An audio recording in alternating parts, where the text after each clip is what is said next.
Hi, my name is Kendall Blanton, and we're going to talk about the three key concepts in group dynamics: output, environment, and synergy, and how they come to life in the film Inside Out.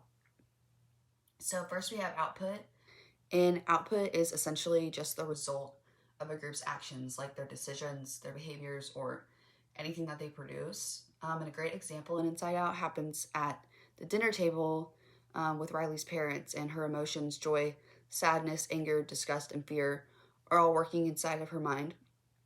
And their influence essentially leads to Riley shutting down and snapping at her parents with sarcasm and frustration. And that reaction is what we like to call the output. It's kind of the visible result of what's going on inside of Riley's emotional group. And next we have environment. And the environment is everything outside of the group that influences it, while the group can also affect its surroundings. So, like, groups don't exist in a bubble. They interact with and are shaped by what's happening around them. And in Inside Out, we see this when joy and sadness navigate through Riley's memory orbs, and Riley's new school and struggles with moving to a different city are shaping how her emotions are responding, and at the same time, her emotions influence how she reacts to those changes. It's kind of like a back and forth relationship. Her environment shapes the group, and the group shapes the environment. And finally, let's talk about synergy. And synergy happens when a group works together and creates something greater than what they could have accomplished on their own. A perfect example is when joy and sadness team up to get back to the control center. And at first, joy kind of tries to handle everything with positivity, while sadness really just wants to focus and acknowledge Riley's struggles. But when they kind of combine their strengths, joy's optimism, sadness's ability to process emotions, they actually help Riley way better than they could have done alone. And Inside Out is really just an amazing example of how group dynamics can play out in real life, whether it's the way emotions shape decisions, how they interact with their surroundings, or the way teamwork leads to something greater. This movie really captures it all. Hi, my name is Isabella Torres. I am a freshman at Blanton, and I'm currently majoring in communications. Our group decided on the movie Inside Out for our project. Today, I will be explaining what feedback is, as well as multiple causes / multiple paths, and how they relate to specific scenes within the movie. Starting off with feedback. Feedback is a part of the system's output that is returned to the system as input, and it enables the system to monitor its progress towards the goal and make corrections when needed. Moving on to multiple causes / multiple paths, also known as equal finality. Multiple causes means with groups, many factors, not a single factor, combine to produce the final outcome. In multiple paths, there's usually more than one appropriate way to reach a particular goal or endpoint. Equal finality suggests that groups can start out the same but end up in very different places.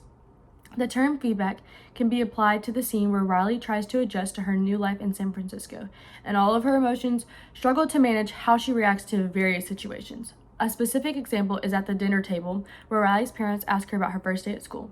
In this particular scene, her feedback occurs on multiple levels. Starting with interpersonal feedback, Riley gives a short, irritated response influenced by anger at the controls in her mind. This verbal and nonverbal feedback, like her tone and body language, signals to her parents that something is definitely wrong, even though Riley doesn't explicitly say it. Her parents, in turn, interpret this feedback and respond with concern and discipline, which escalates the tension. When it comes to intrapersonal feedback, inside Riley's mind, the emotions are constantly giving feedback to one another about how to handle the situation. When anger takes over, the other emotions react, leading to a shift in Riley's external behavior. This loop of internal feedback directly affects her communication with her parents. The concept of multiple causes, multiple paths equal finality is perfectly illustrated in the scene where Riley runs away from home, trying to return to Minnesota. Starting with multiple causes, Riley loses her core memories. In this process, joy and sadness are accidentally ejected from headquarters, leaving Riley without access to key emotions that help her process complex feelings. Additionally, Riley senses that the communication with her family is deteriorating. Riley feels isolated because her parents are focused on settling into the new life and don't recognize the depth of her struggle. And on top of that, joy and sadness gone, anger takes control, leading to very rash decisions. In the end, Riley reconnects emotionally with her parents. This end result had to do with multiple potential paths. Joy and sadness made their way back to headquarters, providing Riley with the opportunity to process her emotions in a healthy manner. Meanwhile, as Riley returned home, her parents displayed their own vulnerabilities by sharing their struggles. This heartfelt exchange fostered an open environment for honest communication. Additionally, Riley came to the important realization that running away would not resolve her issues. This reflection marked a significant internal emotional shift, ultimately influencing her decision to come back. This scene highlights equal finality because Riley's emotional crisis is the result of multiple overlapping causes, and the resolution is achieved through various interconnected emotional, interpersonal, and internal paths. Howdy, my name is Logan Schneider. My group and I decided to watch the movie Inside Out, and the terms that I will be discussing are input and open versus closed systems. In the general system theory, input refers to the influence that external factors exert on a system. After watching Inside Out, I recognized a bunch of scenarios where input comes into play. Just like any other system, the mind receives inputs that trigger a response within the system. The example of inputs in Inside Out come from Riley, the main character's physical world, that affect her emotions deeply. For example, Riley moved away and had to change schools, and those external factors impacted Riley's emotions and behavior. It triggered sadness, confusion, and some frustration, which correspond with the characters of sadness, fear, and anger. Moving on to an open versus closed system. An open system is one that interacts and exchanges information with its external environment. However, a closed system does not interact with its external environment or exchange information, so that makes it isolated. After watching Inside Out, I definitely noticed that it is more of a open system than a closed system. However, there was one part that I recognized a closed system. As for the open system in Inside Out, Riley's mind is the open system. Her mind is constantly receiving external information, and these inputs influence her emotional state. The characters react to the external information and respond to whatever is going on. For example, Riley plays hockey and she loves it. It's the sport that she plays. And so when she plays hockey, she experiences happiness, which influences the character Joy to be present in Riley's mind. As for the closed system, the only example I could think of for this is when the characters are in like the control room, the headquarters. It's technically like a relatively closed system, because these characters are essentially in a state of isolation from the outside world. They don't really have control of what's going on in Riley's physical world, and stop her from feeling emotions. However, what makes it relatively closed is that the characters are able to switch a like emotional dial that can kind of change her mind into feeling another emotion. Hi, I'm Abby Hurlbut, and I first would like to talk about systems, which is the process of using input, throughput, output, and feedback to make a chain of events that's either negative or positive. At the beginning of the movie, Joy designates roles to each emotion, while she draws a circle around sadness, saying that she doesn't have a role. Throughout the movie, you can see feedback coming back that sadness is an emotion that Riley is needed, and that is the positive feedback needed in this system.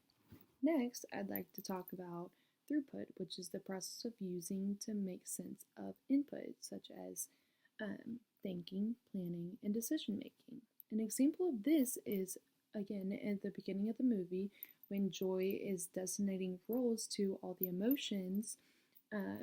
She's telling Disgust that Riley needs to have the best dress, so she's already planning ahead for Riley's first day of school.